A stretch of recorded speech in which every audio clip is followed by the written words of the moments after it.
The city's most exclusive restaurant, L'Étoile Filante, glittered under the Friday night sky. For one woman, it was a sanctuary of hope, a place to celebrate an anniversary and save a marriage she feared was slipping away. 7 months pregnant, she clutched a small gift-wrapped box, her heart full of memories. But just a few tables away, another woman wore a brand-new diamond necklace, a gift from the very same man.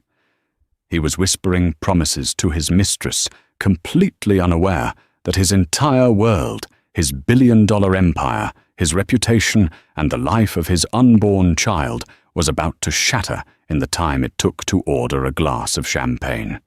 This isn't just a story of infidelity. It's a story of how a woman's quiet pain can become a billionaire's public ruin. The weight of the Arlington name was heavier than the 7-carat diamond on Gemma Arlington's finger.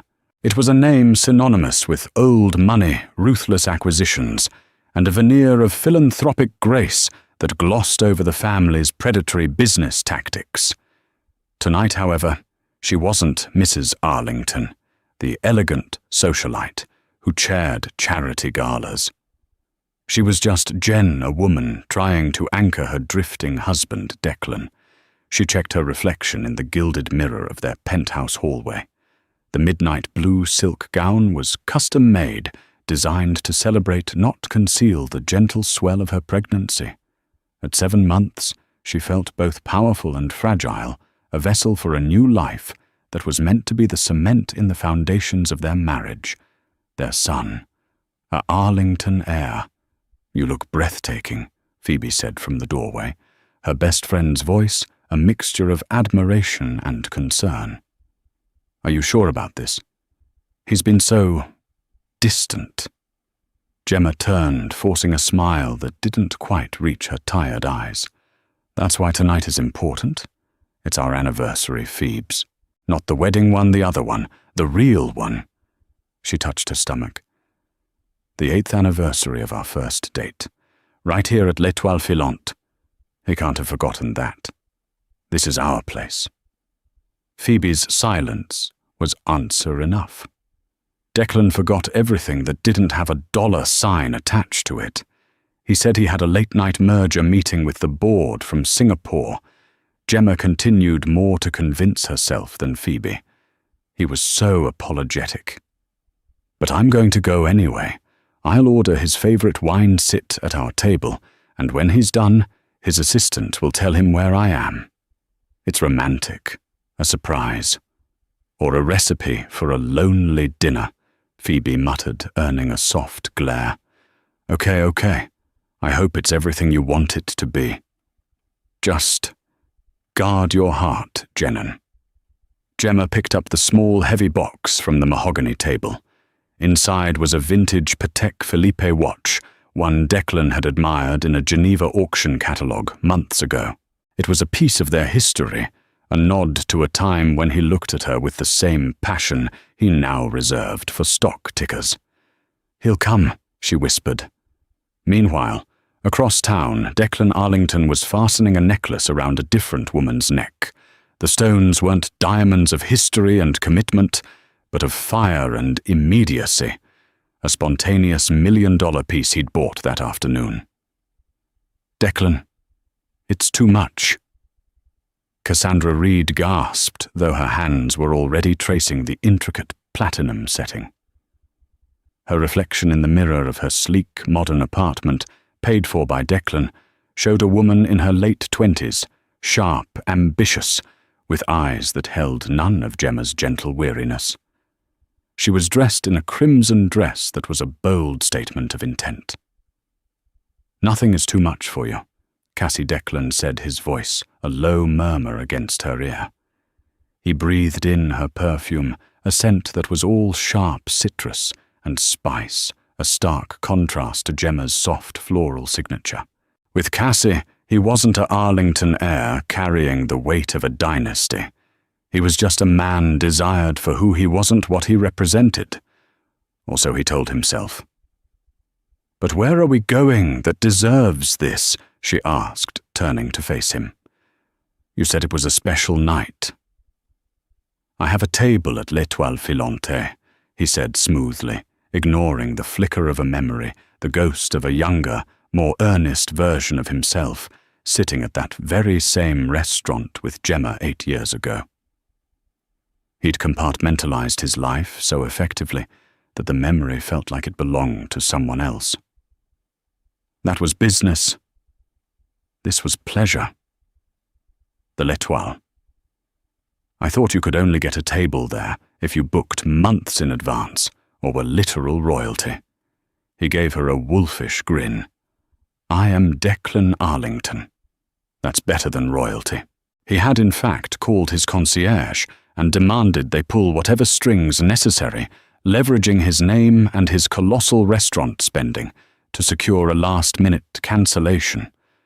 A private corner booth, perfect for an intimate celebration. A celebration of what exactly? He hadn't defined it. It was a celebration of the feeling of being alive that Cassie gave him. As Declan's driver navigated the city traffic, Gemma's was pulling up to the restaurant's grand entrance. The doorman, a familiar face named Lewis, greeted her warmly. Mrs. Arlington. A pleasure. We have your usual table ready. Thank you, Lewis. I'm expecting my husband to join me a little later. A business meeting ran over. Of course, let me show you the way. The restaurant was a symphony of hushed elegance. Low lighting, the gentle clink of silverware on porcelain, the murmur of discreet conversations. It was a bubble of wealth and privilege, a world away from reality. Gemma was led to Table 7, a secluded alcove with a perfect view of the restaurant's famous starlit ceiling. Their table. She settled in the baby, giving a gentle kick as if in approval. She smiled a genuine, hopeful smile.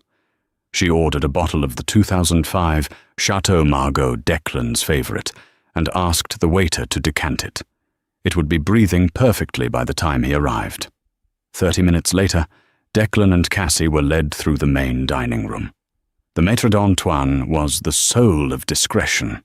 He guided them not towards the main floor, but along a raised perimeter, towards a different private booth, one shielded by lush ferns and intricate woodwork. It was close to the alcove where Gemma was sitting, but offered the illusion of complete privacy. It's beautiful, Declan Cassie whispered, her eyes wide with a mix of genuine awe and the thrill of social climbing. Only the best, he said, taking her hand. He felt a surge of power, of control. He had it all. The perfect pregnant wife, at home securing his legacy. The exciting, passionate mistress here, stoking his ego. He had mastered the universe. Gemma swirled the deep red wine in her glass, its aroma filling her senses. She checked her phone. No messages. She felt a familiar prickle of disappointment, but pushed it down. Mergers were complicated. She understood. She picked up the menu, though she already knew what she would order for both of them. And then she heard it. A laugh. It wasn't the sound itself, but the timbre, a high, sharp burst of joy that cut through the restaurant's polite hum. It was a woman's laugh, but it was the man's response, a low, intimate chuckle that made the hairs on Gemma's arms stand up. It sounded like Declan. She told herself she was being foolish.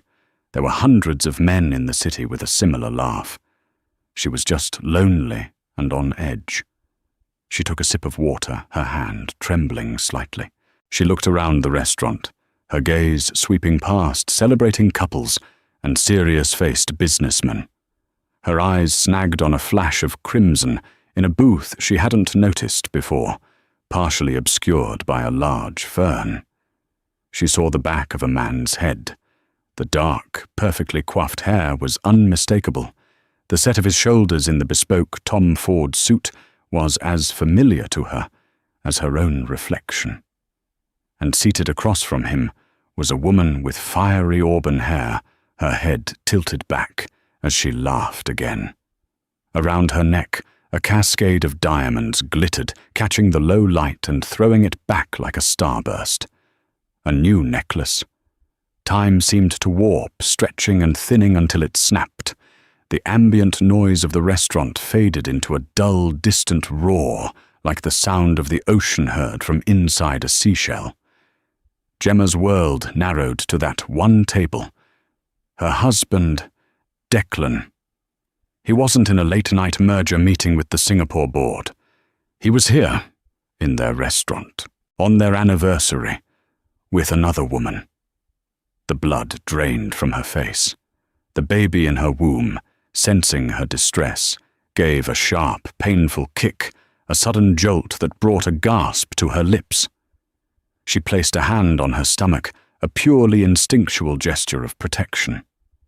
Every happy memory of this place, every hopeful fantasy she had built for the evening, crumbled into dust, leaving behind a cold, hard shard of betrayal that lodged itself directly in her heart. He hadn't just forgotten. He had actively, cruelly replaced her. For a long moment, Gemma was frozen, a statue carved from ice and shock. Her mind reeled, trying to process the impossible tableau before her. Denial was the first wave to crash over her. It was a mistake, a look-alike, a cruel trick of the light.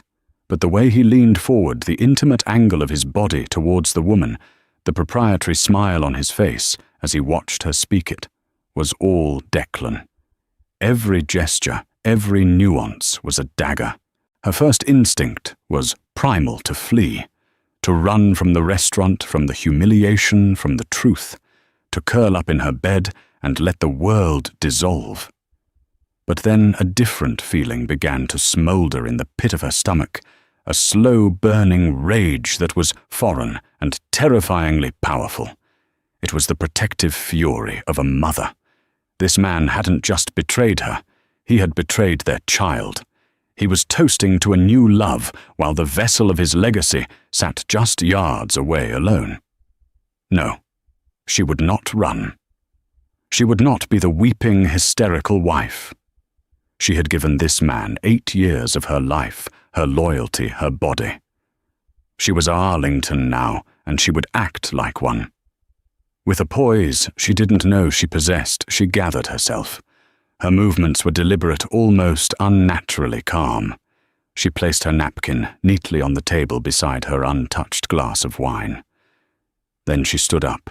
The journey from her alcove to his booth felt like a mile-long walk across a field of broken glass. With each step, she felt the eyes of other diners on her, drawn to the silent, regal procession of the heavily pregnant woman in the midnight blue gown. She kept her chin high, her gaze locked on the back of her husband's head.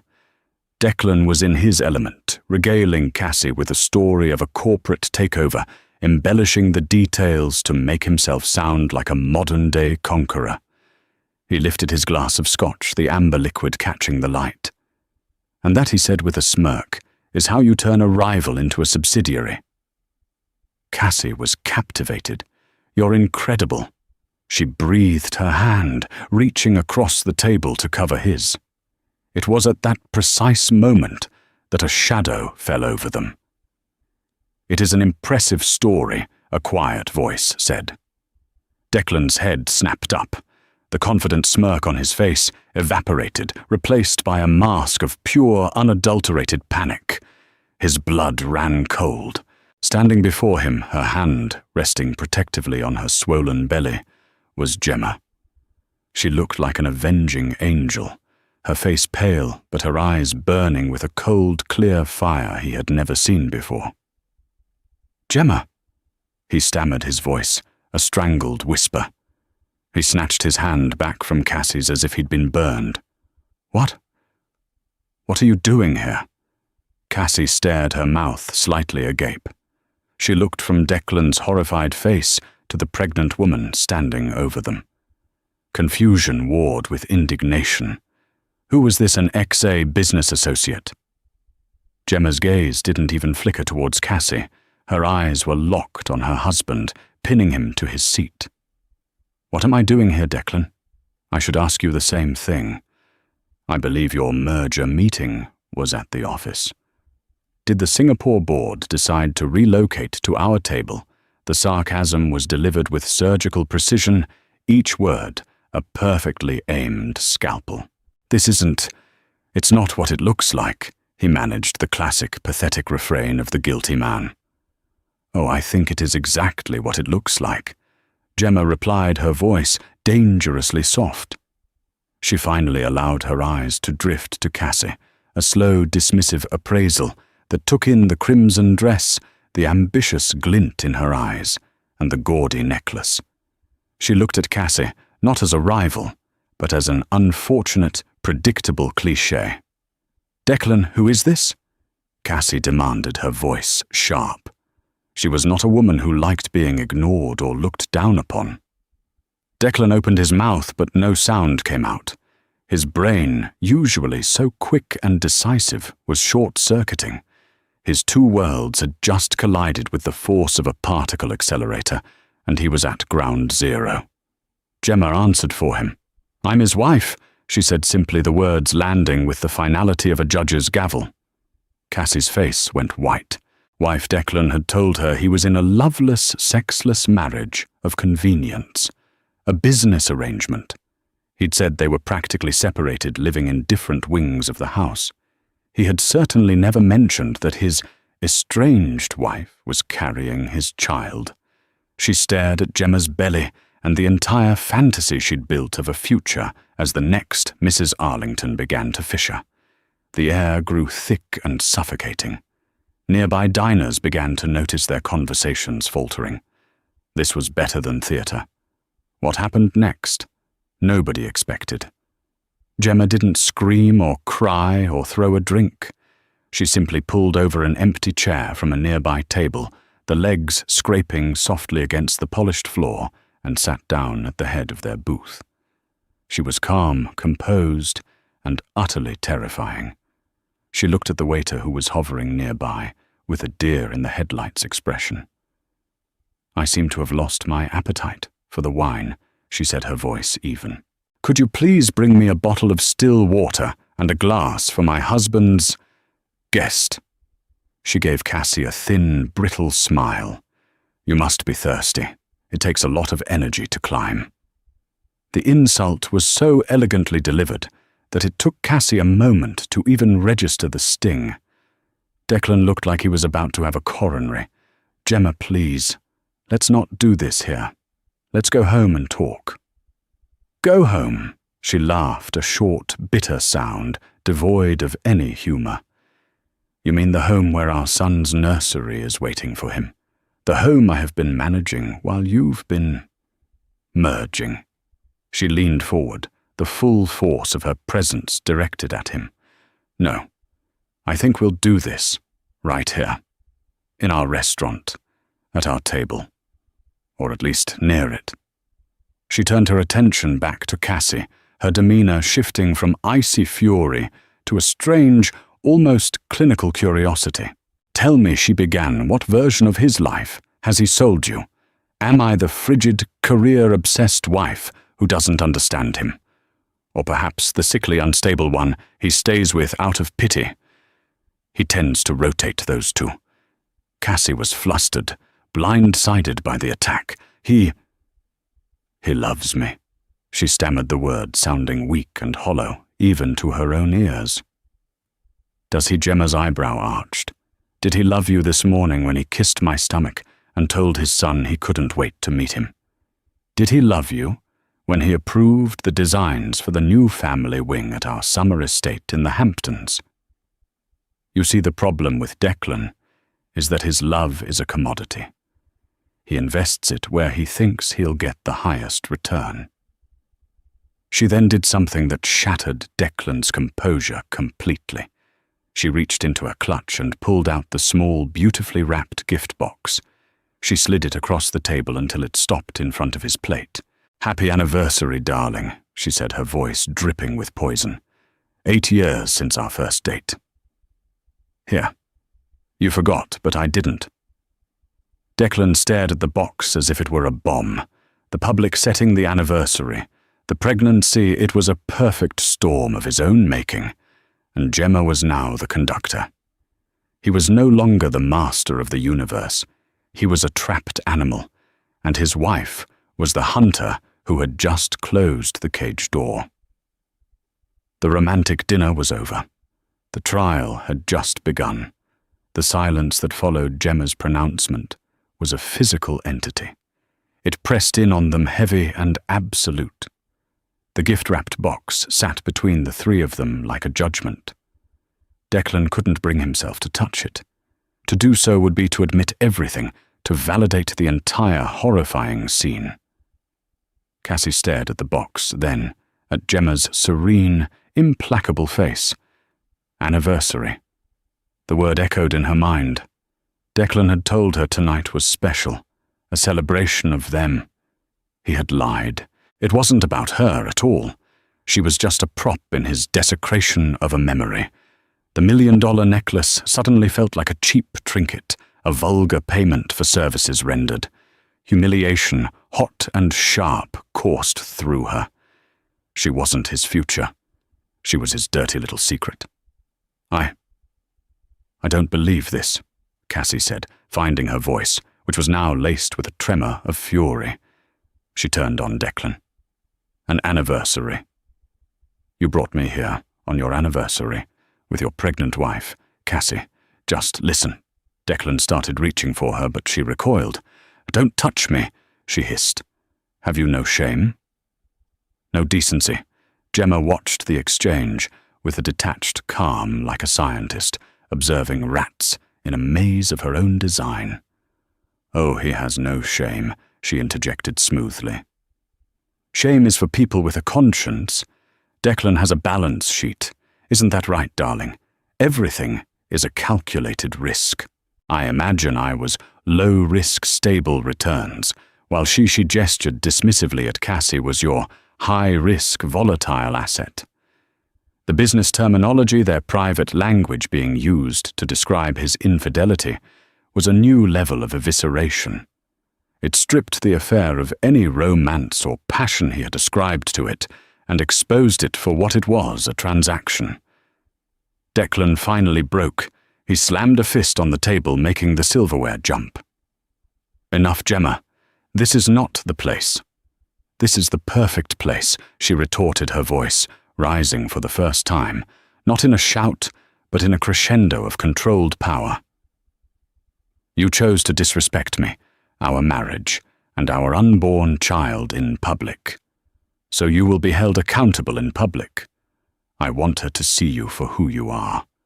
Not the charming billionaire, but a weak, deceitful man who hides behind his money. She stood up, her regal composure fully restored. The scene had served its purpose. She had not come for a screaming match. She had come to reclaim her power to detonate the bomb and walk away from the blast zone. Enjoy your meal, she said, her voice, once again a soft, chilling whisper.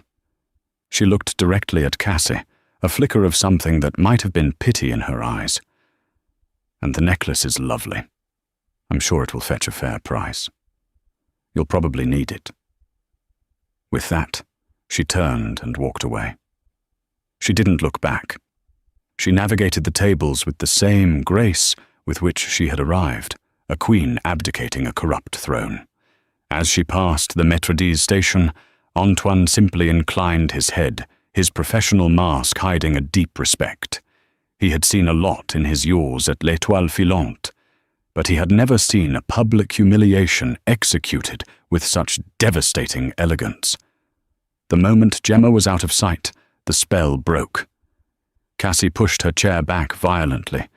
I'm leaving. Cassie, wait. Declan said, grabbing her arm. Let go of me. She wrenched her arm free, her eyes blazing with tears of rage and shame. It's over, Declan. Whatever this was, it's over. You lied to me. About everything. She began to unclasp the diamond necklace, her fingers fumbling with the catch. Don't be ridiculous, just calm down and let's talk somewhere private. No.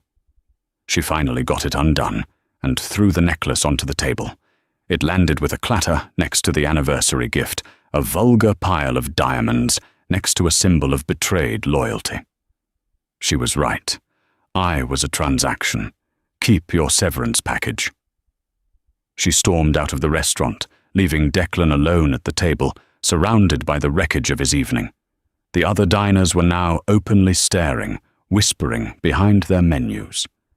He was the center of a scandal, the villain in a drama that was unfolding for their entertainment.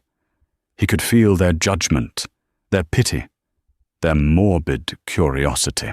Declan Arlington, master of the universe, was now just a common cheat who'd been caught.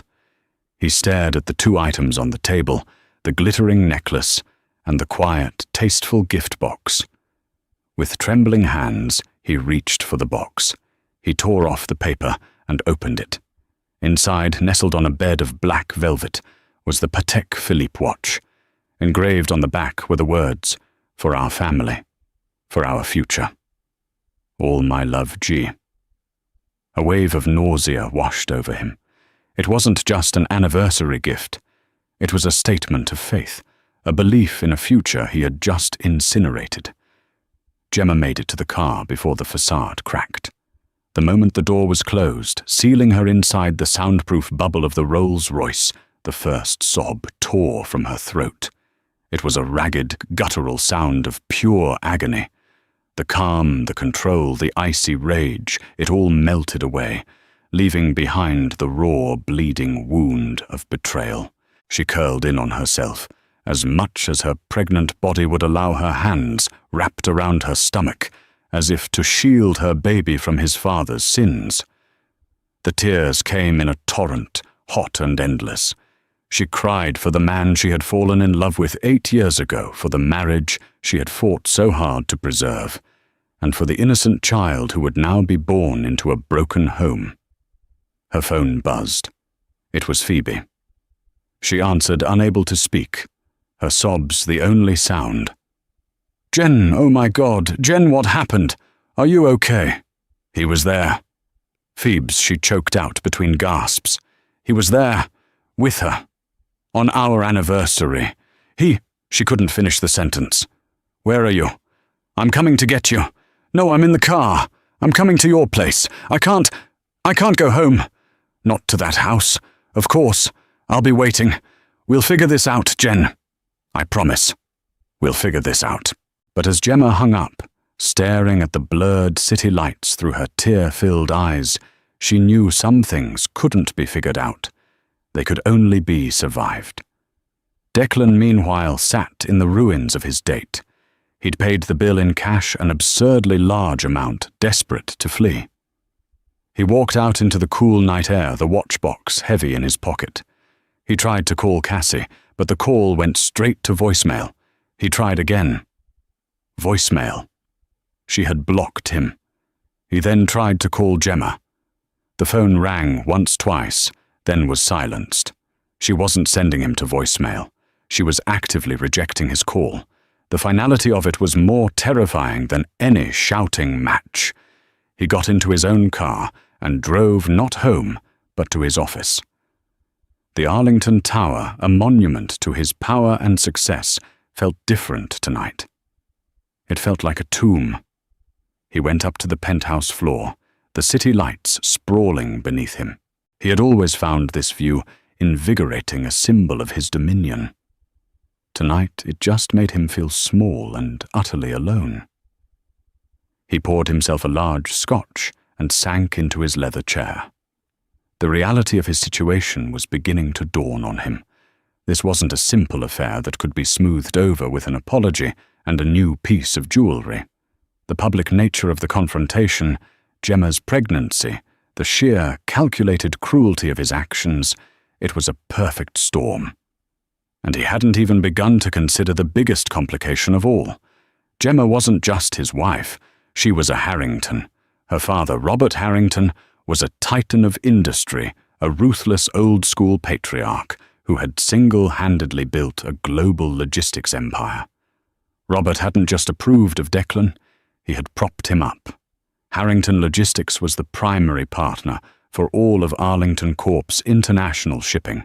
More than that, Robert Harrington personally held a 15% stake in Arlington Corp, a wedding gift to ensure his daughter's husband was well supported. He was a silent but immensely powerful member of the board.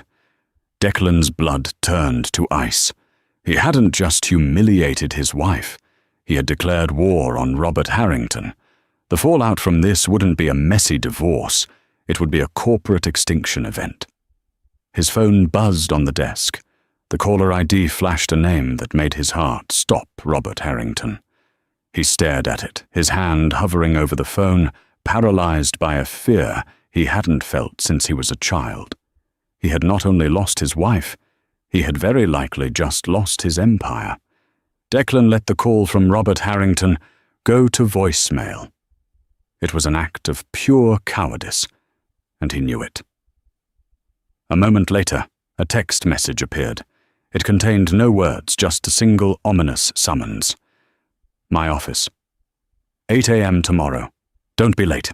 The lack of threats was more terrifying than any tirade.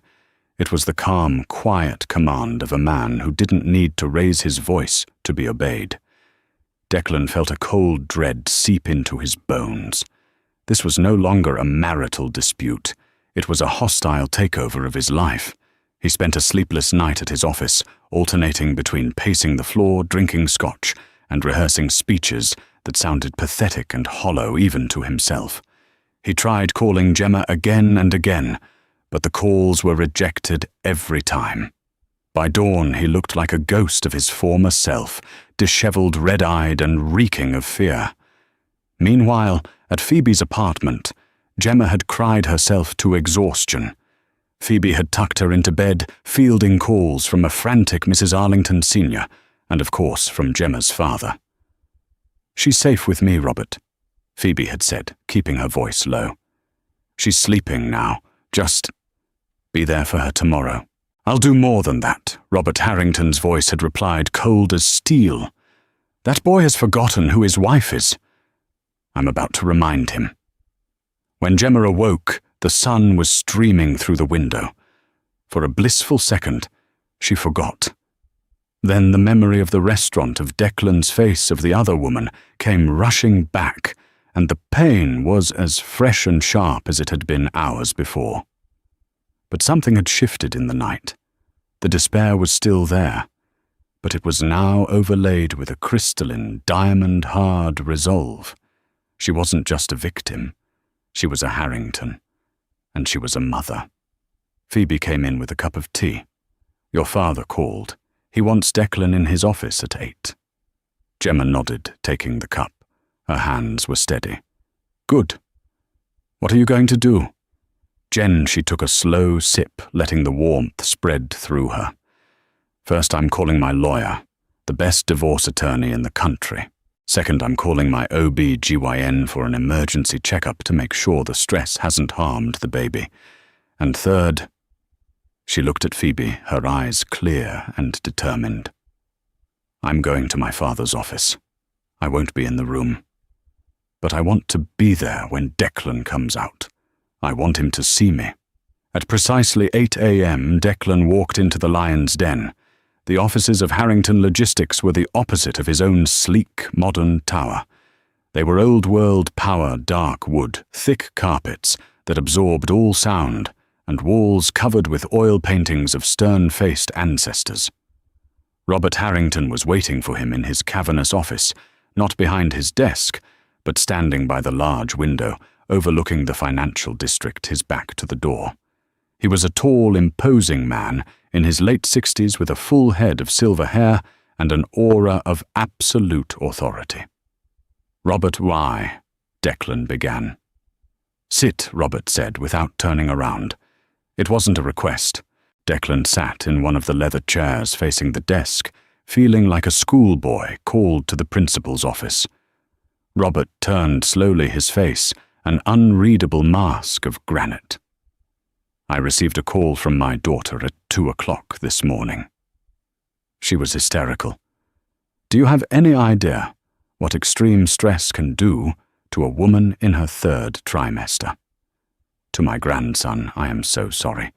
It was a terrible mistake, a moment of, do not insult my intelligence by calling this a mistake." Robert cut him off, his voice dropping to a low growl. A mistake is a typo in a report. A mistake is taking the wrong turn on the highway. What you did was a calculated act of profound disrespect to my daughter, to my family, and to the sanctity of the vows you took." He walked to his desk and sat down, folding his hands.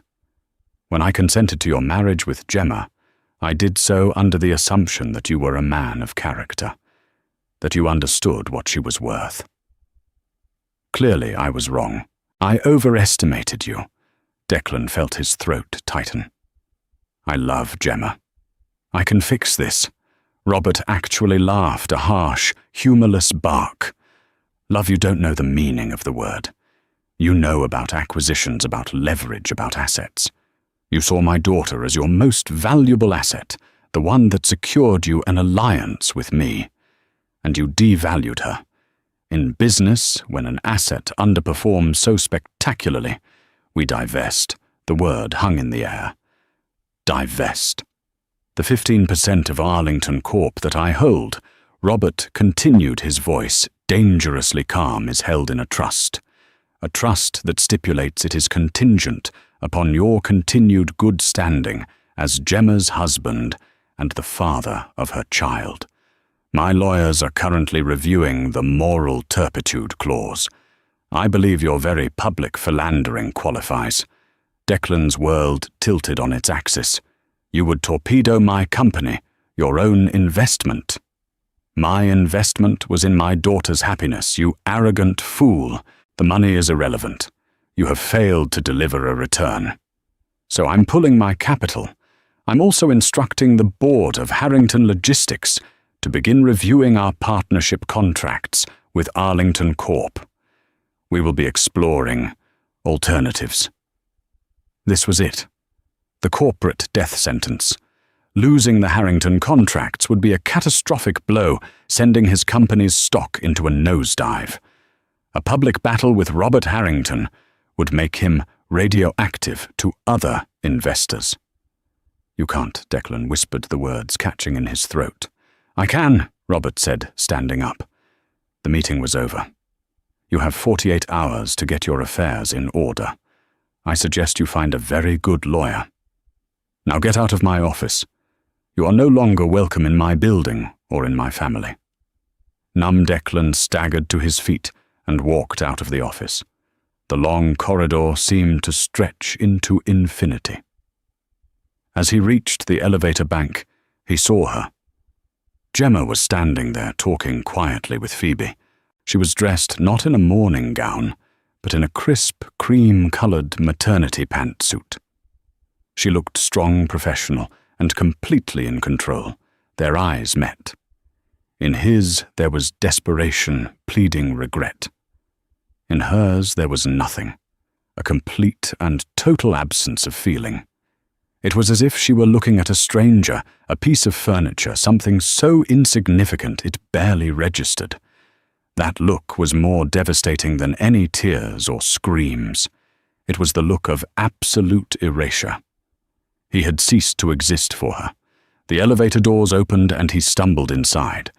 As the door slid shut, the last thing he saw was his wife turning her back on him, a final, silent dismissal. But the day of reckoning was far from over. As Declan's car sped away, another was pulling up to the curb outside Cassie Reed's apartment building. Cassie, who had also had a sleepless night, was packing a suitcase. Her plan was to disappear to lick her wounds, maybe fly to Europe, and try to forget the whole humiliating affair. Her buzzer rang. Thinking it might be a delivery, she answered it. "Who is it a package for Cassandra Reed?" a polite female voice replied. Confused, Cassie buzzed her in. A few moments later, there was a knock on her door. She opened it to find a woman in a sharp business suit holding a sleek tablet. "Cassandra Reed?" the woman asked. "Yes. My name is Jessica Croft. I'm from the legal department at Harrington Logistics." Cassie's blood ran cold. I don't understand." "It's quite simple," Jessica said with a chilly smile. We were doing a standard background check on individuals associated with Declan Arlington, and your name came up. And a few interesting things came up with it. It seems the luxury apartment you're living in was paid for by a shell corporation. A shell corporation funded directly from a Arlington Corp discretionary account. An account meant for corporate travel and entertainment, not personal acquisitions. Jessica held up the tablet, showing a flowchart of money transfers. This is embezzlement and fraud, using corporate funds for personal gain without board approval. It's highly illegal. Cassie felt faint. That's between Declan and his company. It has nothing to do with me. On the contrary, Jessica replied, her smile tightening. You are the recipient of embezzled funds. That makes you an accessory. We've also found the car, the jewelry, the trips. It all came from the same account. Robert Harrington is prepared to press federal charges. The scandal would be enormous. Arlington Corp would collapse, and you, Ms. Reed, would be facing jail time. Cassie leaned against the doorframe, her legs threatening to give out. What? What do you want? An alternative? Jessica's voice was smooth as silk. You will sign a non-disclosure agreement, so airtight you won't be able to say the name Arlington or Harrington in your sleep. You will return every single item of value Declan Arlington ever gave you, including the funds for this apartment. And you will disappear. In return, Mr. Harrington will consider the matter closed and will not press charges. She slid a thick document from her briefcase. You have 1 hour to have your lawyer review this. I suggest you use the time wisely. Cassie stared at the document, her dream of a billionaire lifestyle turning into a nightmare of federal prison. She had thought she was playing a game of hearts. She now realized she had stumbled onto a battlefield, and she was nothing more than collateral damage in a war between titans. Her choice was no choice at all. The first blow landed not with a shout, but with the quiet, authoritative thud of the morning paper on his penthouse doorstep. Declan, who hadn't slept, saw the headline through the viewport of his tablet before he even touched the physical copy. It was the Wall Street Journal, and his name was at the center of a story that was about to unravel his universe. The headline was clinical, brutal, and perfectly crafted for maximum damage. Arlington Corp under scrutiny for misuse of corporate funds. CEO Declan Arlington implicated. His blood turned to ice. It wasn't about the affair. That would have been a tabloid scandal. This was an attack on his competence, his integrity, his very identity as a titan of industry. The article laid out with surgical precision the web of shell corporations and discretionary accounts. It detailed the flow of money with a clarity that could only have come from an inside source with access to everything. Robert Harrington's fingerprints were all over it. Declan's frantic calls to his PR chief went unanswered for a full 10 minutes, and when the man finally picked up, his voice was strained. We're in damage control, Declan, but this is a 5-alarm fire. The leak is too clean, too detailed. We're getting slaughtered. The second blow followed within the hour. As the market opened, a press release from Harrington, Logistics, hit the wire services. It was a masterpiece of corporate warfare, a single paragraph announcing the immediate termination of all partnership contracts with Arlington Corp, citing a fundamental loss of confidence in their corporate governance and leadership. The effect was instantaneous and catastrophic. He watched on the financial news network as the ticker for Arlington Corp BCP turned into a waterfall of red. The stock, his legacy, his birthright, was in a free fall. It plunged 60% in pre-market trading and only accelerated downward after the opening bell. His phone lit up with calls from panicked board members, but he knew they weren't calling for reassurance. They were gathering their forces for an execution.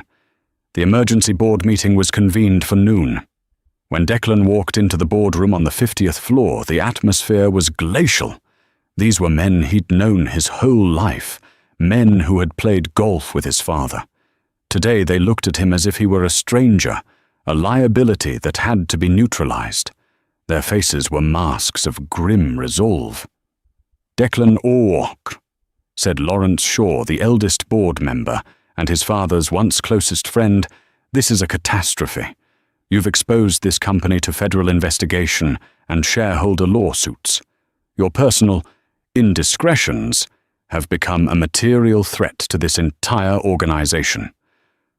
Lawrence, this is a targeted attack from Harrington." Declan pleaded, his voice sounding hollow in the cavernous room. "We can fight this. We can issue a statement." A statement, another board member scoffed. "Declan, your credibility is zero. The time for statements is over. The time for decisive action is now." The vote was a mere formality, a public ritual of his dethronement. The language was cold and legalistic, invoking clauses of moral turpitude and gross negligence.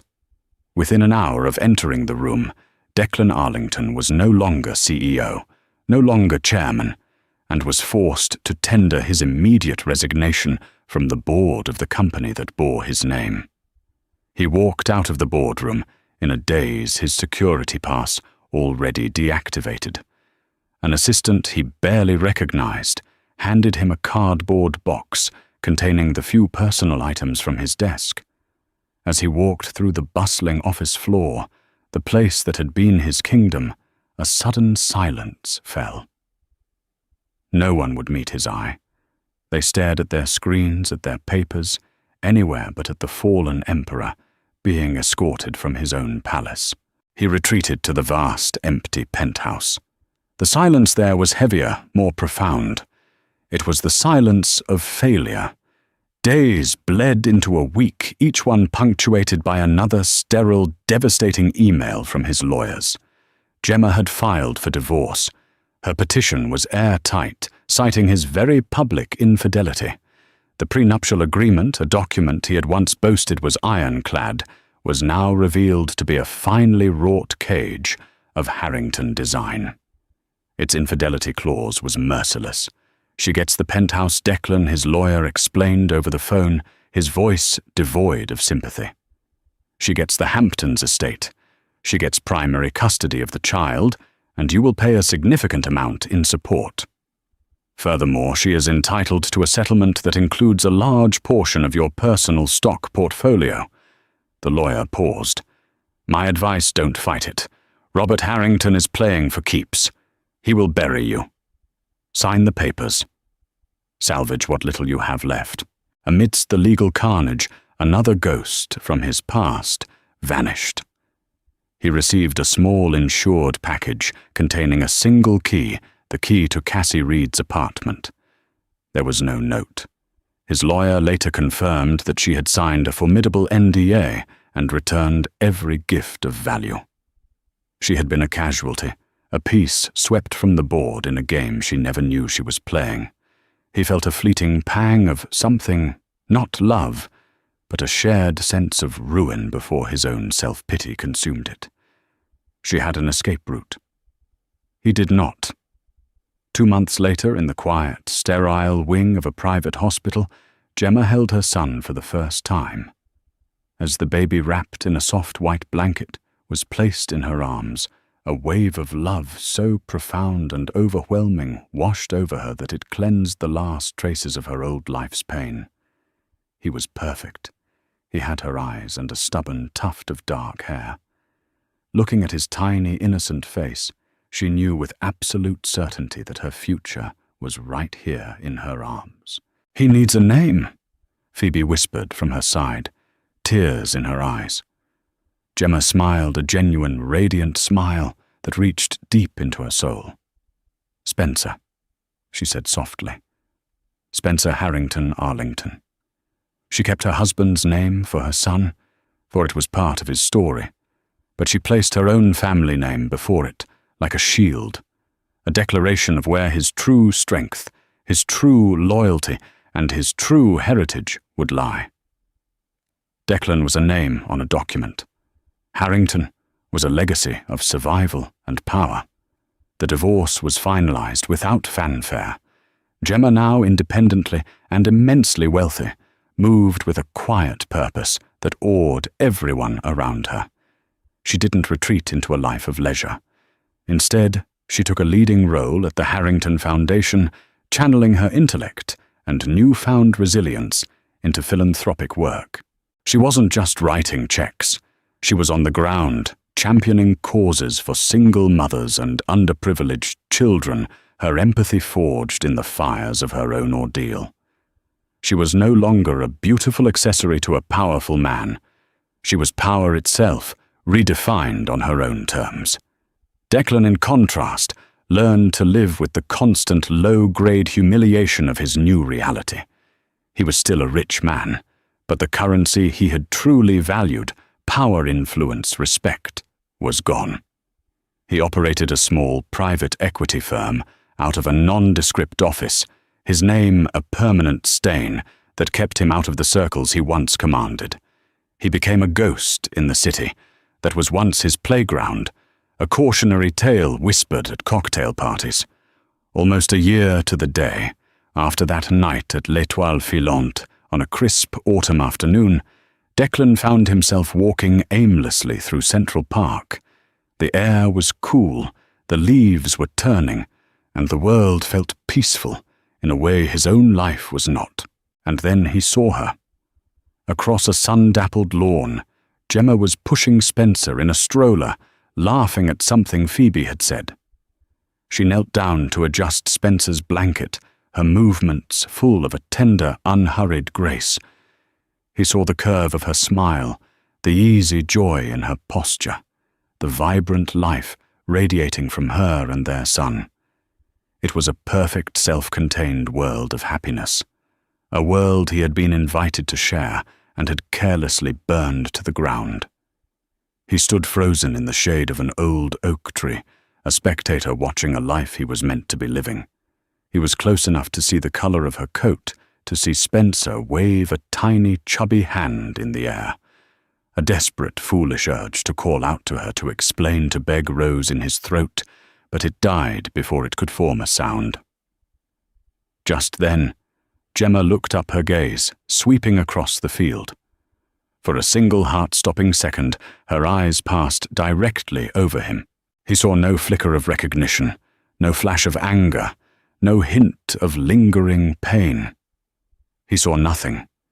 It was the detached, indifferent glance one gives a stranger, a tree, a part of the scenery that holds no meaning. In that moment, he ceased to be her betrayer, her ex-husband, or the father of her child. He was simply an object in her field of vision, utterly irrelevant. He understood then the true nature of his punishment. It wasn't the loss of his company or his fortune. It was this complete and eternal erasure. He had made himself so small in her life that he had finally irrevocably disappeared, and he was left with nothing but the ashes of his empire and the ghost of a future he had so thoroughly destroyed. And so Declan Arlington's world, built on a foundation of lies, came crashing down. He learned the hard way that a business empire is no match for a woman's resolve, and that some debts can never be repaid with money. Gemma, on the other hand, emerged from the ashes, not as a victim, but as a victor. She transformed her pain into power, building a new life for herself and her son, proving that the greatest strength is not in holding on, but in knowing when to let go and rebuild stronger than before.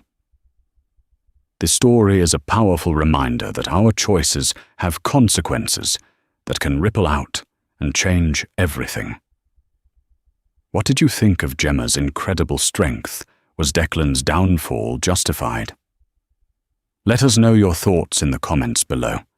If this story moved you, please hit that like button, share it with someone who loves a story of justice and resilience, and don't forget to subscribe for more real-life dramas. Thank you for listening. The cold, sterile air of the courtroom did little to chill the spectacle unfolding within. It wasn't the divorce itself that had the gossips whispering, it was the audacity. Richard Sterling, a titan of the tech industry, didn't just show up to dissolve his 20-year marriage. He made an entrance. On his arm was not a lawyer, but a woman half his age, her hand possessively intertwined with his. They walked not with shame, but with the triumphant air of victors claiming their spoils. Across the room, his wife Catherine sat alone, a study in quiet grey, seemingly already defeated. But in the silent halls of justice, victory is not decided by the loudness of one's arrival, but by the devastating power of the truth waiting to be spoken. The polished oak doors of courtroom 4B swung open with a soft, expensive sigh, a sound completely at odds with the jarring image that entered. Richard Sterling, founder and CEO of the tech behemoth Innovate Dynamics, strode in as if he were entering a boardroom to announce record profits. He was a man sculpted by success, from his custom-tailored Brioni suit to the confident, predatory smile that never quite reached his eyes. He radiated an aura of untouchable power, the kind that assumed the world would bend to his will simply because he demanded it. But it was the woman attached to his arm that drew the collective sharp intake of breath from the gallery. Chloe Vance, a social media influencer whose fame was as manufactured as her dazzlingly white teeth, clung to him. Her dress was a vibrant splash of scarlet in the somber room, a deliberate provocation. Her hand resting on his arm was adorned with a canary diamond, so large it seemed to pull her wrist down. They were a portrait of defiant indiscretion, a living, breathing testament to the reason everyone was gathered here today. Across the aisle, Catherine Sterling sat with a stillness that was almost unnatural. If Richard and Chloe were a raging fire, she was a pool of still, deep water. Her charcoal grey suit was elegant, but unremarkable. Her hands were clasped loosely in her lap, her posture perfect, her expression unreadable. To the casual observer, she was the very picture of the scorned, discarded wife. The press had already written the narrative, Catherine the quiet homemaker, the supportive spouse who had been foundational in the early days, but had long since become a relic, an accessory Richard had outgrown. He was the visionary, the genius. She was Mrs. Sterling. Richard's lawyer, Jonathan Davenport, a man whose reputation was as sharp and merciless as his starched collar, gave a curt nod. He'd already assured Richard this would be a formality. "A clean cut," he'd said over a $500 lunch. "We offer her a settlement so generous it will make her look greedy if she refuses. The house a handsome alimony for a few years, a fund for the children's education. She walks away comfortable and you walk away free. The company is untouchable. It's in your name. It's your creation." Richard believed him, of course. Why wouldn't he innovate dynamics? Was his life's work. He'd conceived it, bled for it, worked 100-hour weeks to build it from a garage startup into a multi-billion-dollar global enterprise. Catherine had been there, yes. She'd made coffee, she'd kept the house running, she'd raised their 2 children. She had played her part, the part of a wife. Now her part was over. He felt a flicker of something, not guilt, but perhaps annoyance at the necessity of this public charade. He wanted to get it over with and start the next chapter of his life with Chloe, a woman who understood the man he was now, not the struggling dreamer he had been. He caught Catherine's eye across the courtroom. He expected to see tears, anger, maybe even pleading. Instead, her gaze was steady, her blue eyes as calm and clear as a winter sky. It was unnerving. He gave a slight, almost imperceptible nod, a gesture of finality of dismissal. She didn't react. The bailiff's voice boomed, "All rise for the Honourable Judge Annalise Robertson." Judge Robertson entered a woman in her late 50s with a stern countenance that promised no tolerance for theatrics. She took her seat, her eyes sweeping over the room, pausing for a fraction of a second on Richard and Chloe's joined hands before settling on the legal teams. "We are here today to hear the preliminary motions in the divorce proceedings of Sterling versus Sterling." She began, her voice crisp and authoritative. "Mr. Davenport, you may begin." Davenport rose, his movements smooth and practiced. "Your Honor, we are here to expedite a painful process. My client, Mr. Richard Sterling, is prepared to offer a most generous settlement to dissolve his marriage to Mrs. Sterling. He acknowledges her contributions as a wife and mother. As such, he is offering the marital home in Greenwich, valued at $12 million, an alimony payment of $50,000 per month for a period of 5 years, and fully funded trust accounts for their 2 children. In exchange, he asks for a clean break with no further claims on his personal or business assets, specifically his company Innovate Dynamics." He said the name of the company with a certain reverence, as if it were a sovereign kingdom. He made it sound as though Richard were bestowing a great gift upon Catherine, an act of unparalleled charity. Richard smirked, leaning over to whisper something in Chloe's ear, who then giggled softly, a sound that was grotesquely loud in the silent room. Judge Robertson's eyes narrowed slightly at the sound. She turned her attention to the other table. "Mr. Hayes, your response." Catherine's lawyer, Finian Hayes, stood. He was the antithesis of Davenport. Where Davenport was sleek and polished, Hayes was rumpled and academic. He looked more like a history professor than a high-powered litigator.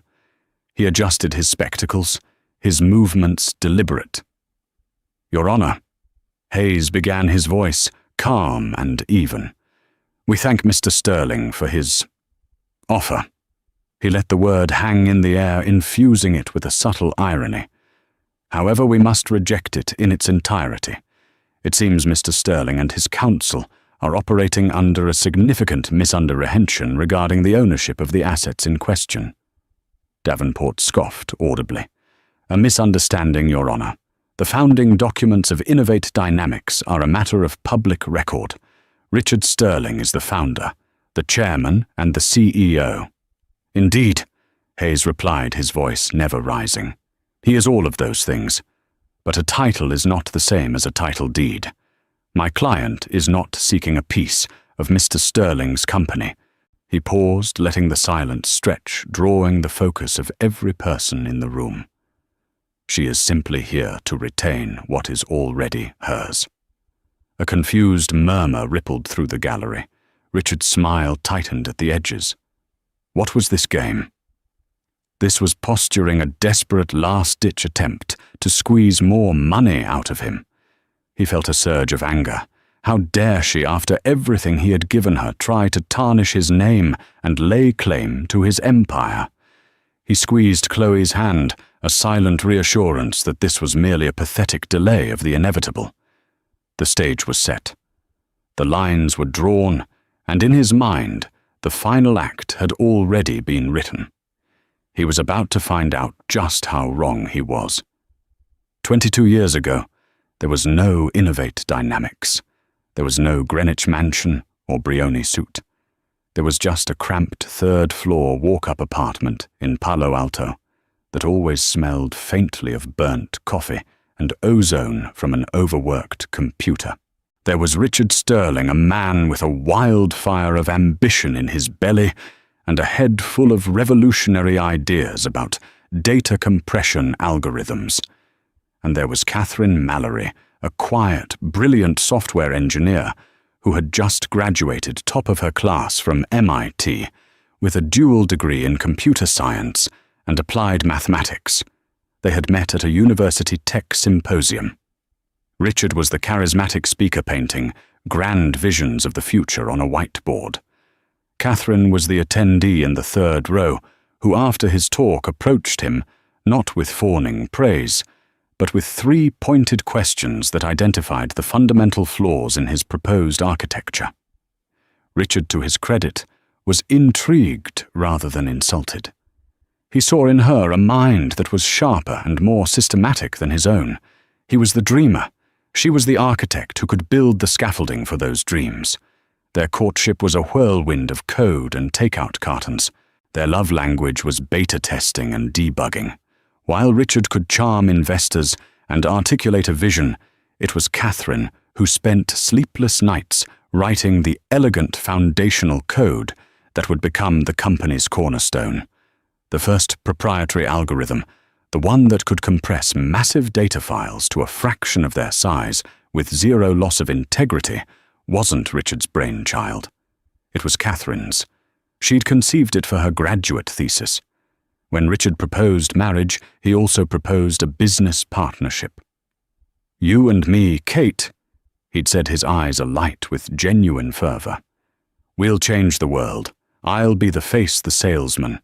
You can be the genius behind the curtain where you're most comfortable." Catherine, who loathed public speaking and the glad handing of corporate politics, readily agreed. She loved him and she loved the work. It seemed like a perfect symbiosis. The issue of funding was the first major hurdle. The venture capitalists they pitched to wanted too much equity, too much control. They wanted to replace Richard as CEO with a seasoned veteran and relegate Catherine to a salaried engineering role. It was Catherine who provided the solution. Her maternal grandmother, a shrewd woman who had invested wisely in pharmaceuticals decades earlier, had left her a substantial inheritance. It wasn't billions, but it was enough. A little over $2 million, sitting in a trust she gained access to on her 25th birthday. "We can fund it ourselves, Rich," she told him one night, spreading the trust documents on their cluttered coffee table. "We can build it our way. No board of directors, no outside interference. Just us." Richard was ecstatic, but there was a condition put in place by Catherine's financially savvy father before he passed away. He had always been wary of Richard's expansive, often reckless ambition. The inheritance was Catherine's alone, and her father had advised her to always protect her personal assets. So when they went to the lawyer's office to innovate dynamics, it was on Catherine's advice, guided by her father's wisdom, that they structured the company in a very specific way. A young hungry lawyer named Finian Hayes, recommended by one of Catherine's professors, drew up the paperwork.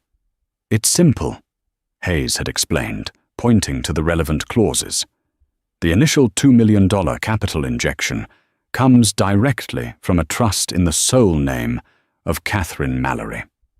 In exchange for this seed capital and the intellectual property rights to her proprietary algorithm, the company will issue 100,000 shares of stock."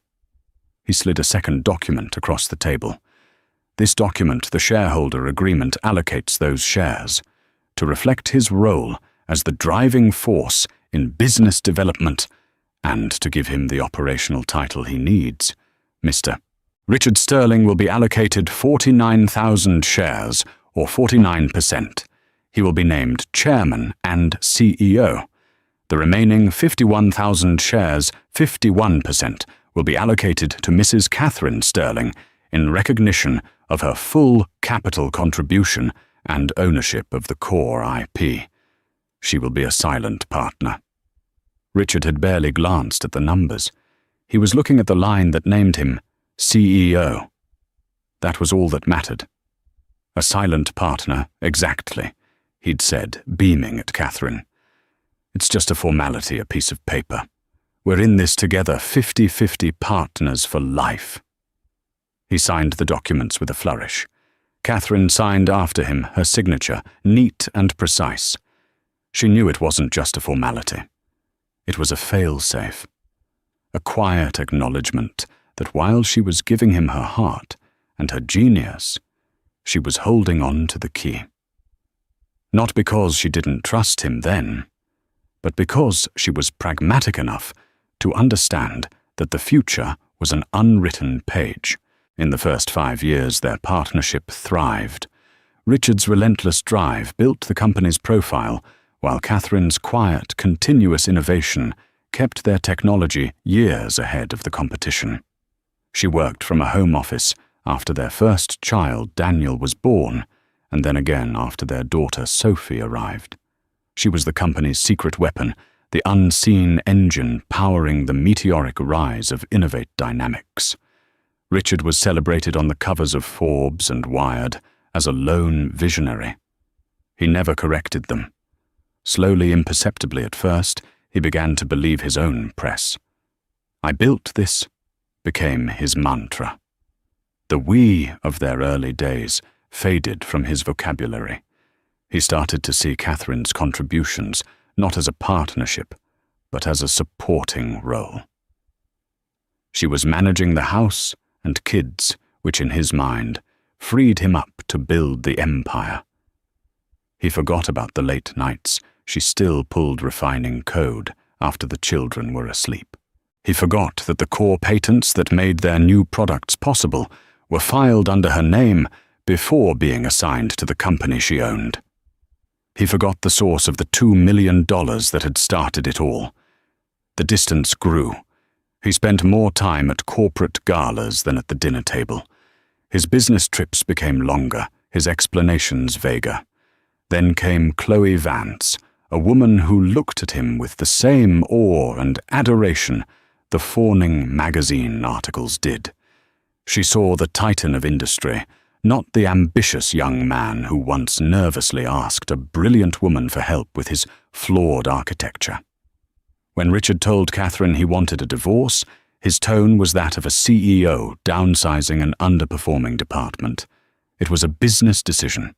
He had outgrown the partnership. "I will see to it that you are well taken care of course," he'd said, standing by the vast window of their living room, not even looking at her. "You won't have to worry about a thing." Catherine had looked at him, the man she had loved, the father of her children, and felt a profound, aching sadness.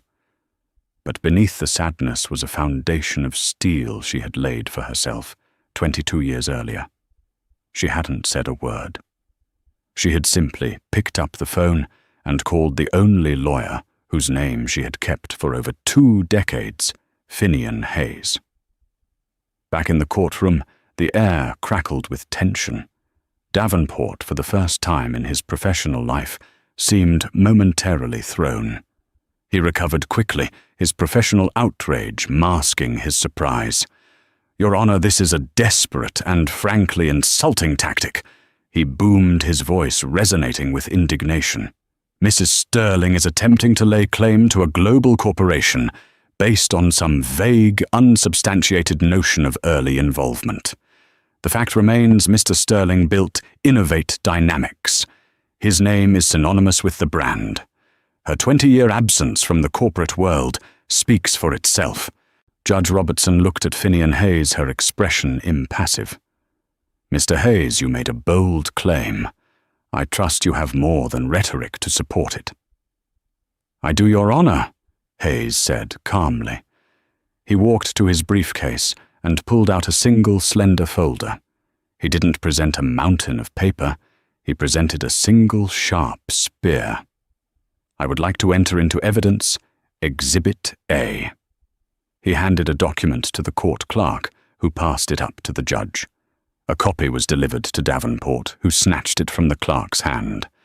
Richard leaned over to look, his brow furrowed in annoyance.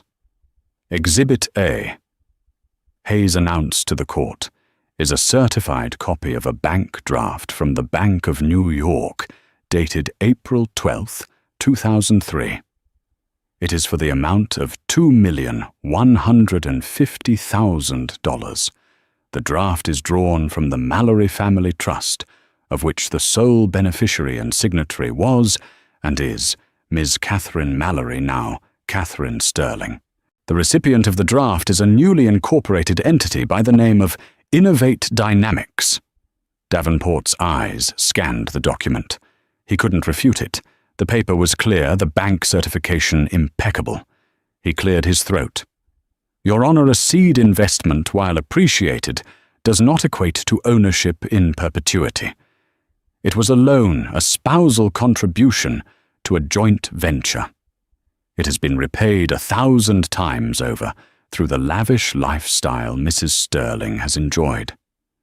Richard nodded emphatically, relief washing over him.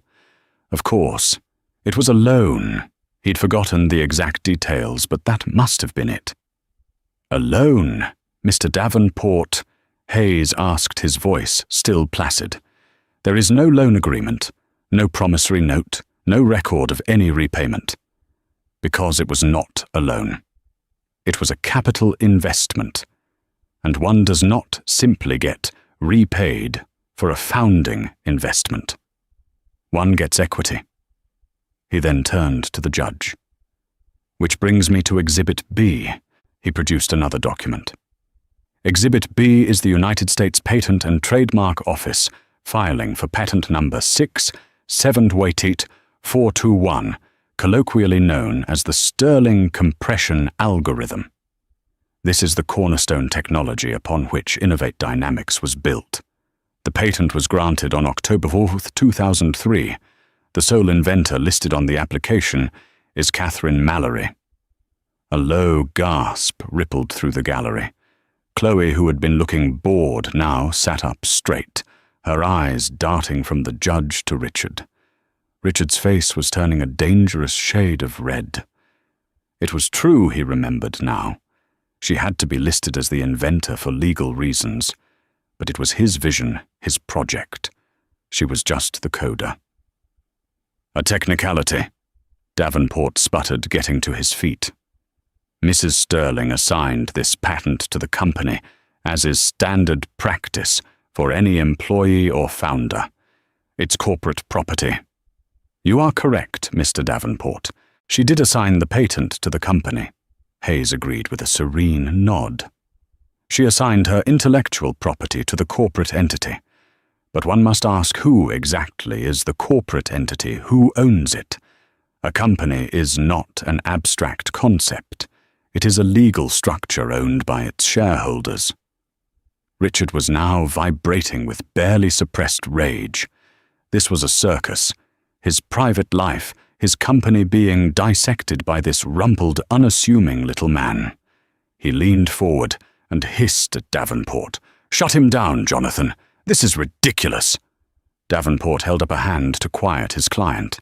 He needed to regain control of the narrative. Your Honor, Mr. Hayes is playing games with semantics. Let's talk about the reality of the last 2 decades. Who has been at the helm of this company? Who has navigated market fluctuations, spearheaded global expansion, and driven shareholder value to astronomical heights? Richard Sterling.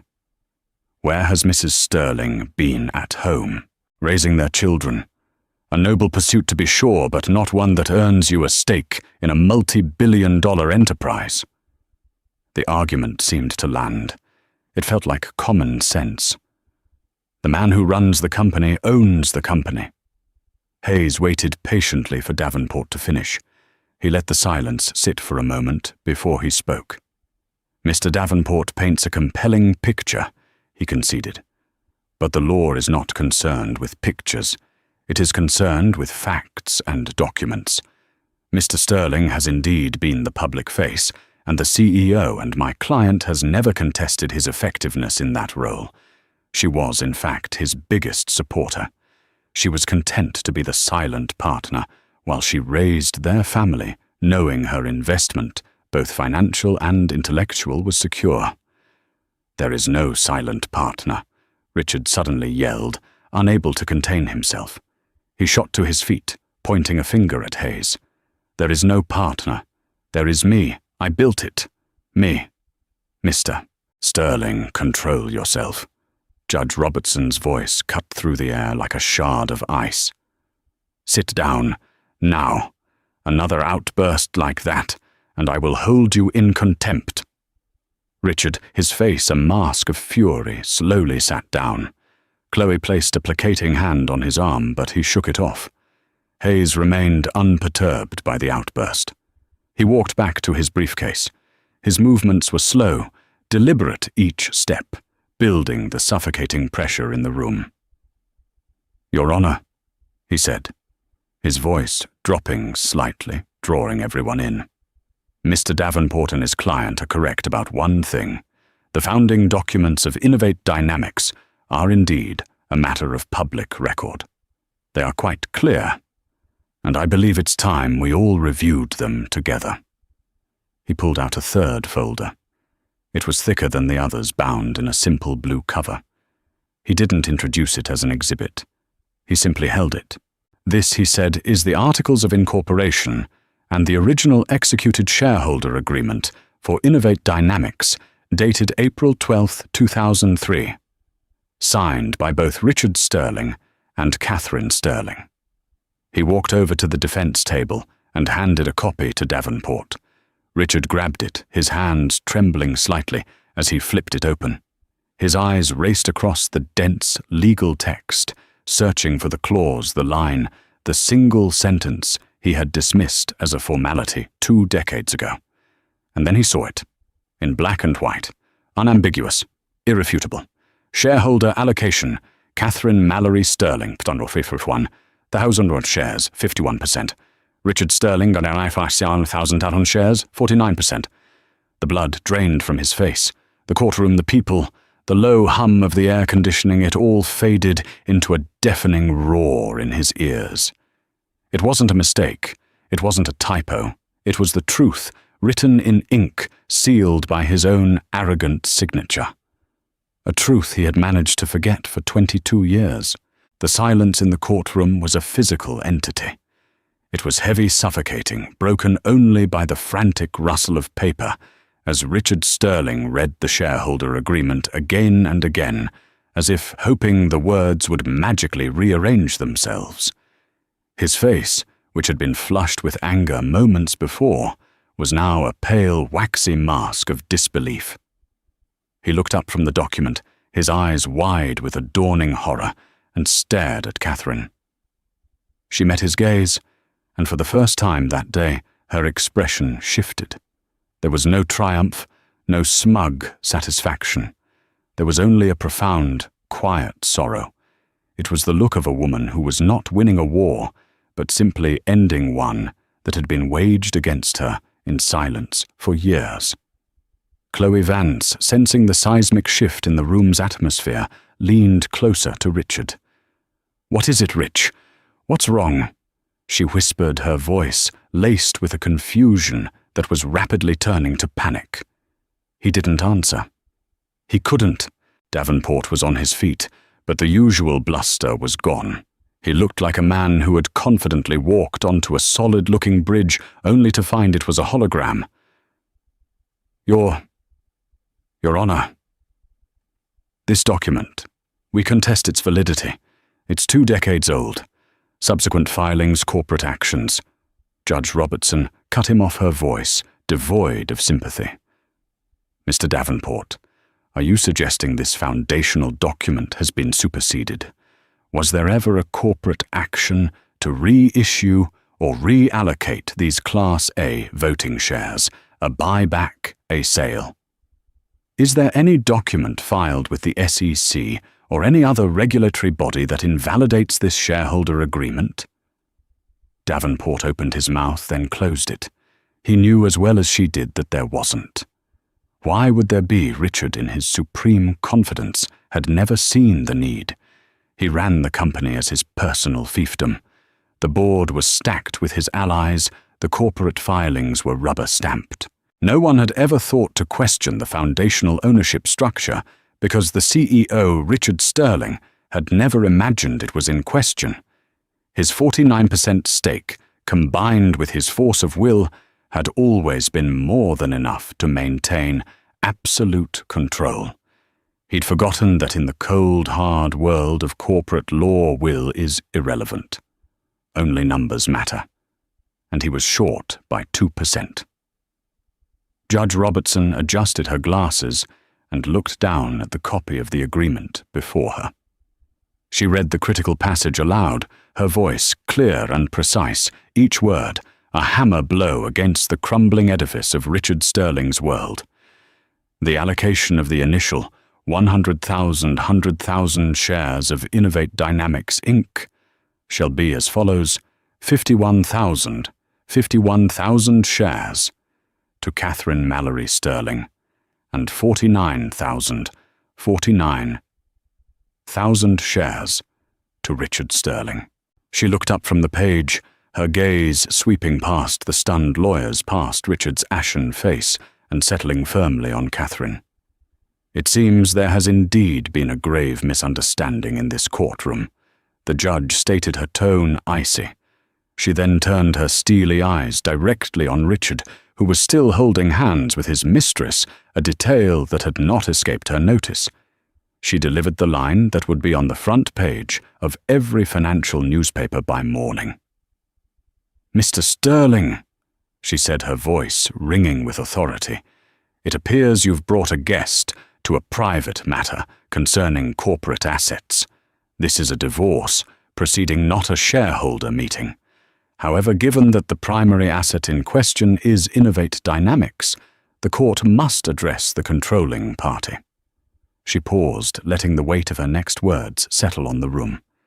She turned her full attention to the woman in the simple grey suit. "Mrs. Sterling." The judge's voice was formal, but a new note of respect had entered it. As the documented majority owner and controlling shareholder of Innovate Dynamics, perhaps you would be so kind as to address the court's questions regarding the company's valuation and asset distribution. Mr. Davenport's initial offer seems woefully misinformed. The sound that followed was a collective gasp from the gallery. It was the sound of a narrative being violently, irrevocably shattered. Richard Sterling, the Titan, the visionary, the king, was none of those things. He was a minority shareholder. He was the CIO, yes, but a CIO who served at the pleasure of the board, which in turn served at the pleasure of the majority owner, Catherine. Richard finally let go of Chloe's hand. The contact, once a symbol of his power and freedom, now felt like an anchor pulling him down. He stared at his wife, his quiet, unassuming, forgotten wife, and for the first time, he didn't see the woman who made his coffee or raised his children. He saw the brilliant MIT graduate he'd met 22 years ago. He saw the architect of his success. He saw the queen he had never realized was sitting across the chessboard from him the entire time. Chloe looked from Richard's colorless face to Catherine's composed one, and the brutal reality of the situation finally crashed down on her. The money, the prestige, the power she had attached herself to didn't belong to the man beside her. It belonged to the woman he was trying to discard. Her canary diamond suddenly felt like cheap glass. Her scarlet dress felt garish and foolish. She had bet on the wrong horse, or rather she had fundamentally misunderstood who held the reins. Finian Hayes calmly gathered his papers, his work done. He had not raised his voice, he had not performed for the gallery. He had simply presented the truth, a truth that had been lying dormant in a lawyer's filing cabinet for over 2 decades, waiting for its moment. The judge's gavel came down with a sharp crack. This court will recess for 1 hour to allow counsel to confer in light of this new information, she announced. Mr. Sterling, I suggest you use the time to acquire a clearer understanding of your legal and financial position. As Judge Robertson swept from the room, chaos erupted. Reporters in the gallery scrambled for the doors. Davenport was frantically trying to speak to Richard, who was deaf to the world, his eyes still locked on Catherine. Catherine stood up, her movements fluid and unhurried. She smoothed the front of her suit, picked up her simple leather handbag, and gave a small, polite nod to her lawyer. Without a single glance back at the wreckage of the man she had once loved, she turned and walked out of the courtroom, her heels clicking softly on the marble floor, the quiet, steady footsteps of the true owner. The 60-minute recess felt like an eternity, and a split second all at once. Richard Davenport and a now very quiet Chloe were ushered into a small windowless conference room. The moment the door clicked shut, Richard's catatonic shock erupted into a volcano of rage. "What is the meaning of this? Jonathan!" He roared, his voice hoarse. He ripped off his tie and threw it on the polished table. "How did you not know? How did I not know? 51%! It's impossible!" Davenport, pale and sweating, fumbled with his own copy of the shareholder agreement. "Richard, my team did the due diligence. We looked at the current corporate structure, the SEC filings. Everything points to you as the controlling figure. This is a foundational document, an oversight of colossal proportions." "An oversight?" Richard laughed, a harsh, grating sound. "An oversight is forgetting to tip the valet, Jonathan. This is not an oversight. This is a public castration. She planned this. That quiet, mousy woman planned this from the very beginning." His mind reeled, replaying 22 years of memories through this new terrifying lens. Every conversation, every decision.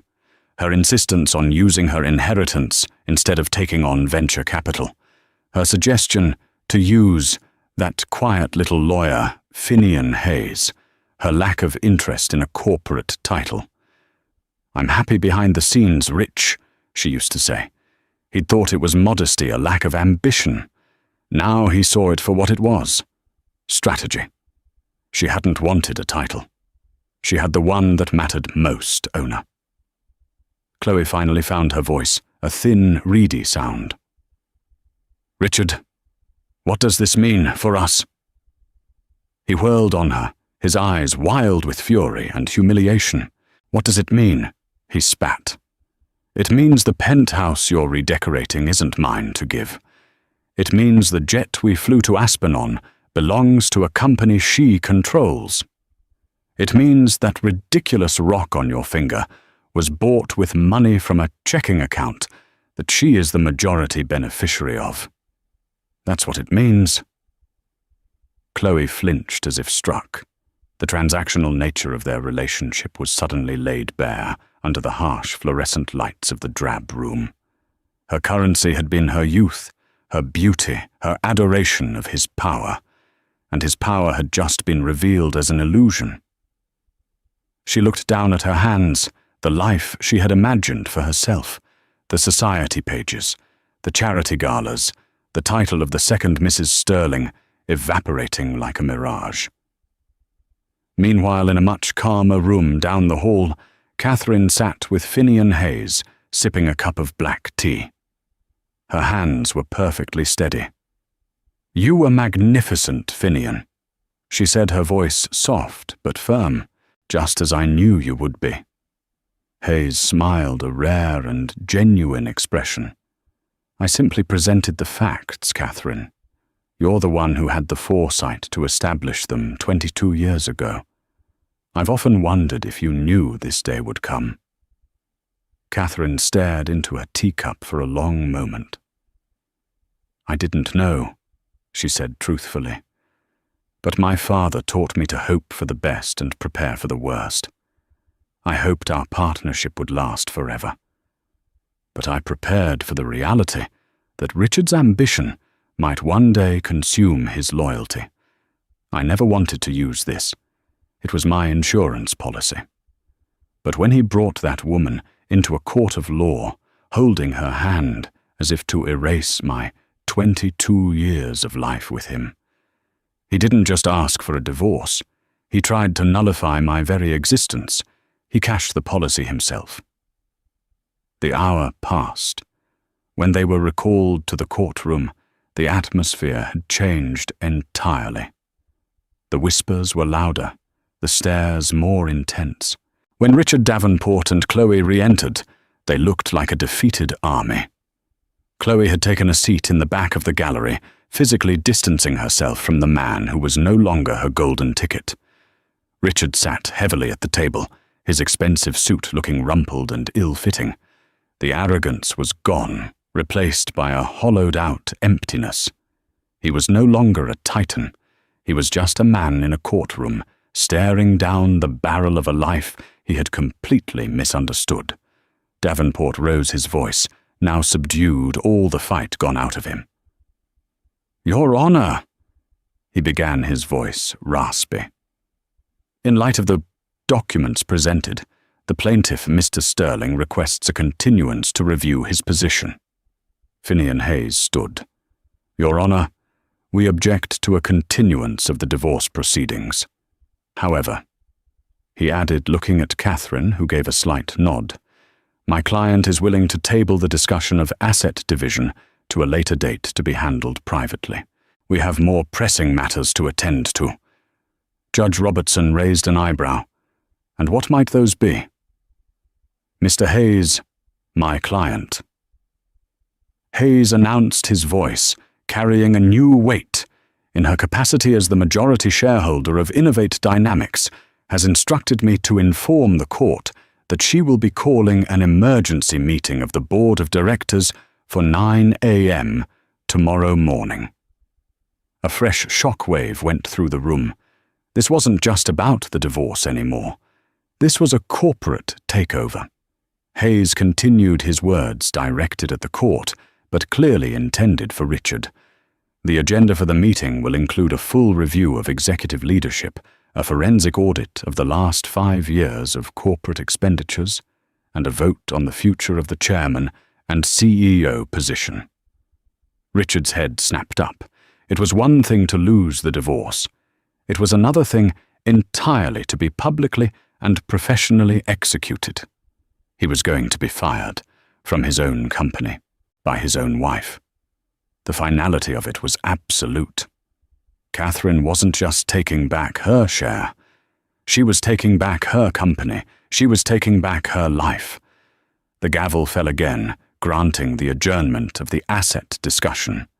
But for Richard Sterling, the true judgment had just been rendered.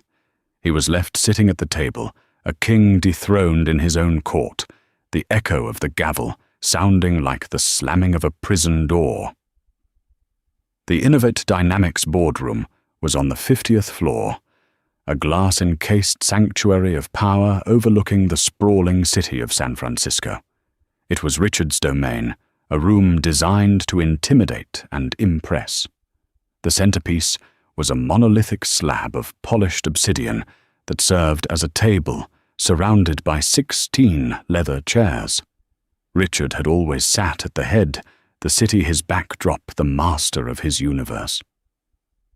That morning, for the first time in 2 decades, the chair at the head of the table was empty when the board members filed in. They were a collection of men and one woman, hand-picked by Richard over the years. Allies, friends, men who owed their careers and their fortunes to him. They murmured amongst themselves, clutching their phones which were buzzing with news alerts about the courtroom drama. They were confused, nervous, and loyal to the man who had made them all rich. Richard arrived last 5 minutes before 9. He looked haggard, his face etched with the lines of a sleepless night. He walked not to the head of the table but to a seat on the side, a tacit admission of his new status. The room fell silent. At precisely 9:00 a.m., the boardroom doors opened. Catherine Sterling walked in, followed by Finian Hayes. She was not the somber grey figure from the courtroom. Today she wore a sharply tailored navy blue dress, her hair pulled back in an elegant chignon. She carried a leather portfolio and moved with a quiet confidence that filled the room.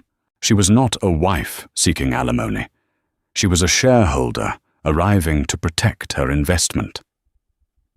She walked directly to the empty chair at the head of the table and sat down. She placed her portfolio neatly in front of her and surveyed the faces staring back at her. Some were hostile, some confused, all of them wary. "Good morning, gentlemen, Miss Albright." She began, her voice, calm and steady, amplified slightly by the room's discreet microphone system. "Thank you for attending this emergency meeting on such short notice. I know there are many questions. Let me begin by stating the facts, so we are all operating from the same foundation of truth. She didn't mention the divorce. She didn't mention the affair. She was all business. As has been made public, I am, and always have been, the majority shareholder of Innovate Dynamics. For the past 22 years, I have been a silent partner, content to allow Mr. Sterling to run the day-to-day operations. However, recent events have given me cause for grave concern about the company's governance and a potential misappropriation of corporate funds for personal use.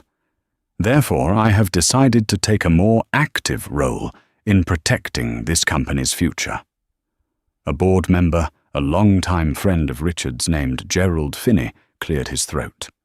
With all due respect, Catherine, Mrs. Sterling, you've been out of the business world for 2 decades. You can't just walk in here and... Catherine held up a hand and he fell silent. Your respect is noted, Gerald. But your assessment of my involvement is inaccurate.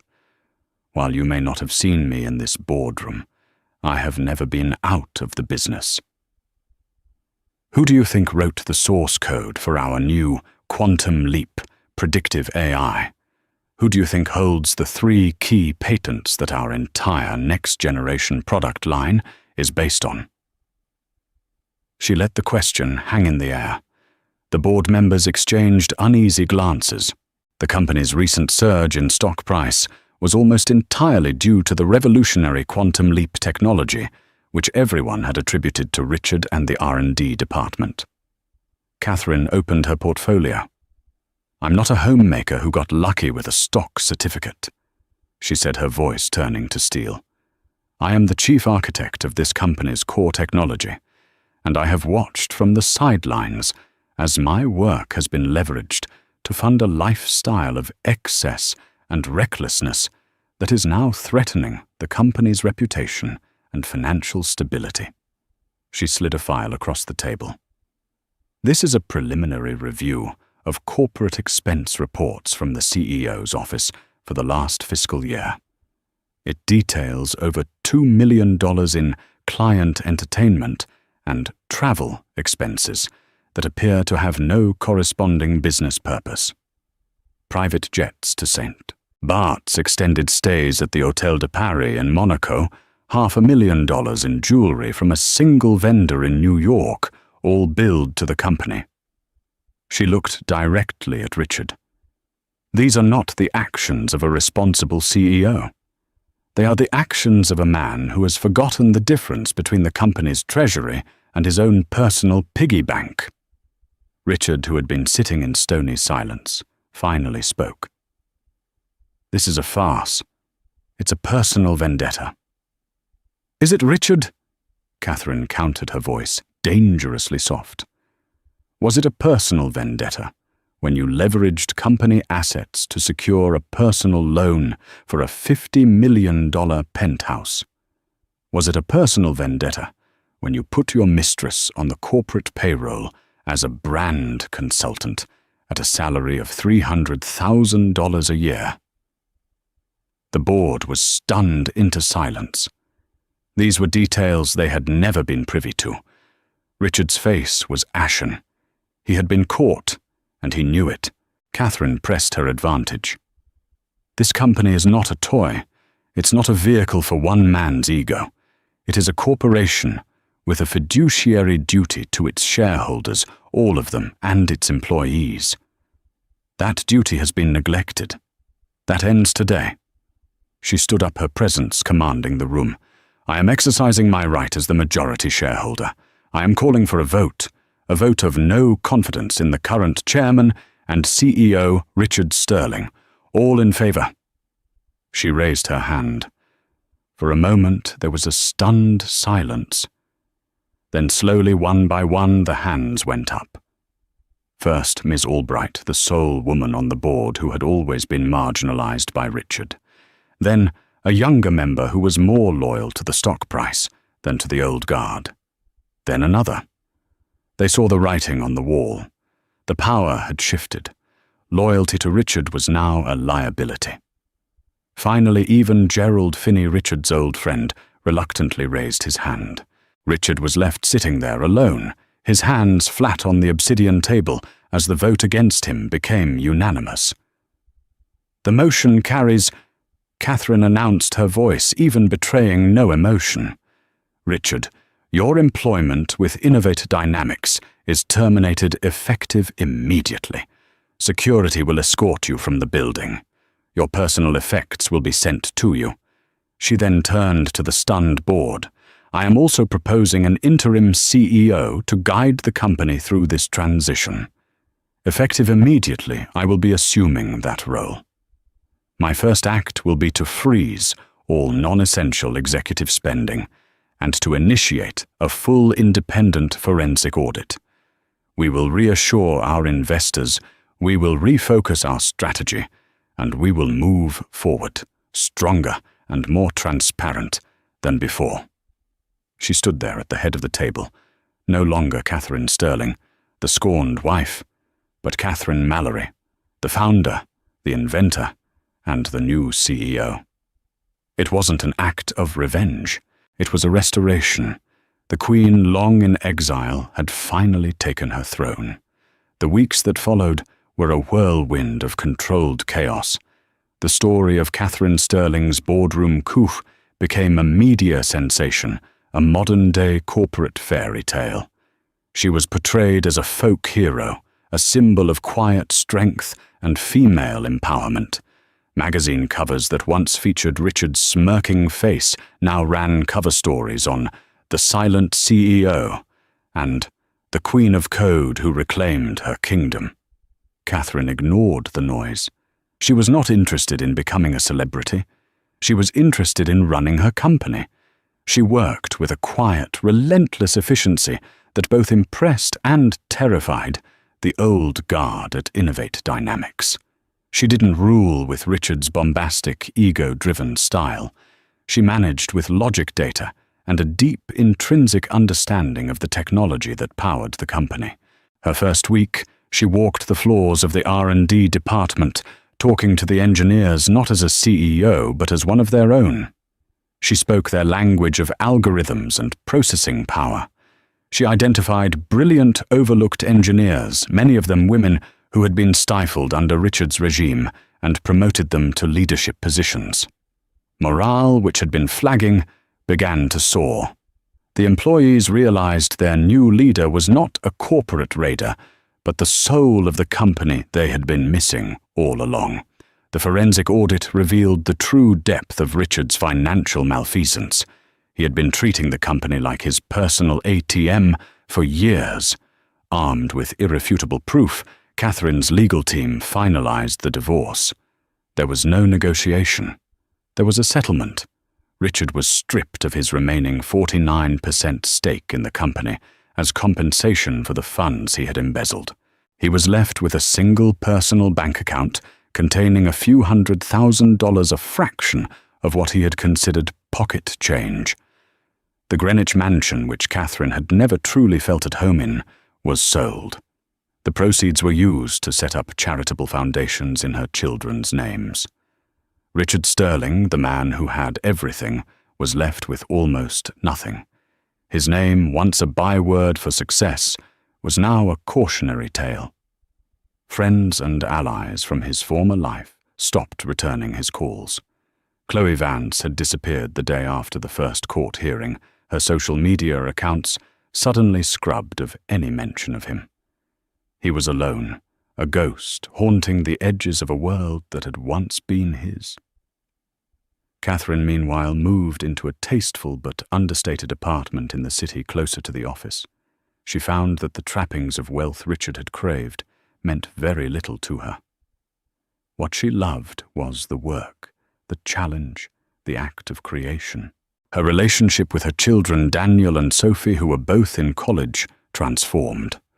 For years they had seen their father as the dynamic, important parent and their mother as the quiet, background figure. Now they saw her for who she truly was. They visited her at the office, their eyes wide with awe as they watched her lead a meeting or sketch out a complex system on a whiteboard. They were proud of her not just for what she had won, but for the quiet dignity with which she had won it. 6 months after she took the helm, Catherine stood at the floor-to-ceiling window of the boardroom, the same window Richard had used as his backdrop. But she wasn't looking at her reflection in the glass. She was looking at the city lights twinkling to life as dusk fell. The obsidian table behind her was no longer a symbol of one man's ego, but a place of collaboration and innovation. Her phone buzzed. It was a text from her daughter, Sophie. Saw the new stock ticker. Wow, Mom, you're a rock star. Dad who love you. A small smile touched Catherine's lips. There was no bitterness in her heart, no desire for revenge. Richard's downfall was not her victory. It was the consequence of his own choices. Her victory was this, the quiet hum of the servers in the building, below the challenging work that lay ahead tomorrow, and the freedom to define her own legacy. She had not set out to destroy her husband's world. She had simply refused to let him destroy hers. And in doing so, she had built a new one, brighter and more authentic than anything she had left behind. She turned from the window, the city lights reflecting in her eyes, ready for the next chapter. The story of Catherine Sterling is a powerful reminder that the loudest person in the room is rarely the most powerful. It's a testament to quiet strength, long-term vision, and the irrefutable power of a truth written down on paper. She played the long game, not out of malice, but out of a deep-seated wisdom and self-preservation. Her journey from a silent partner to a celebrated CEO resonates with anyone who has ever felt underestimated, overlooked, or had their contributions erased. If Catherine's story of quiet triumph and strategic genius struck a chord with you, let us know in the comments below. What part of her story was the most satisfying? Don't forget to hit that like button to show your support. Share this video with someone who needs to be reminded of their own hidden strength, and subscribe to our channel for more real-life stories of justice and empowerment. Thank you for listening.